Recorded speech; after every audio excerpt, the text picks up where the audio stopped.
જય મહાદેવ, જય મહાકાલ, રાધે રાધે। આ પવિત્ર શ્રાવણ માસમાં મહિનાની અંદર 16 સોમવારનું વ્રત લેવામાં આવે છે, મહાદેવજીના 16 સોમવારનું વ્રત। હવે આ પવિત્ર મહિનાની અંદર શ્રાવણ માસના પહેલા સોમવારથી આ 16 સોમવારનું વ્રત ચાલુ થાય છે।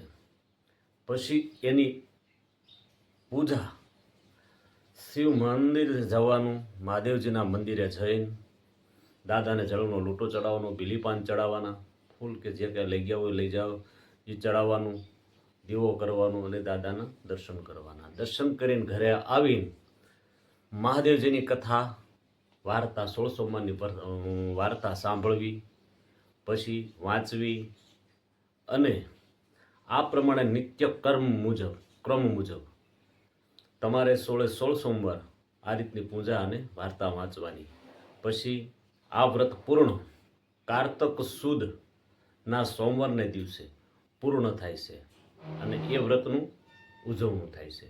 પણ ખાસ ખ્યાલ રાખવાનો, વાર્તા ફરજિયાત સાંભળવાની, મહાદેવજીના મંદિરે દર્શન કરવા ફરજિયાત જવાનું અને દીવો કરવાનો, આ બધી વસ્તુ કરવાની। આ વસ્તુ બધી ન કરો તો નીચે છૂવું પડે અને એકટાણાની અંદર બરાબર ભાખરી, ઘી અને ગોળ સોળી અને લાડુ બનાવીને એકટાણું એનું કરવાનું।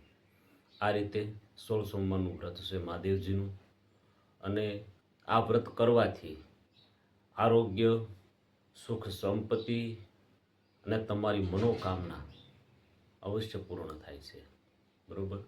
અને જે તમારા મનની અંદર કોઈ તમારી ઈચ્છા હોય તો પહેલા સોમવારે હાથ થોડાક ચોખ્ખા લેતા જવાના અને મહાદેવજીના મંદિર જઈને મહાદેવજીને આમ સંકલ્પ કરીને કહેવાનું કે હે મહાદેવજી, હું તમારા 16 સોમવારનું વ્રત કરું છું, એ અક્ષત એને ચડાવી દેવાના, તો આ મારી મનોકામના પૂર્ણ કરજો।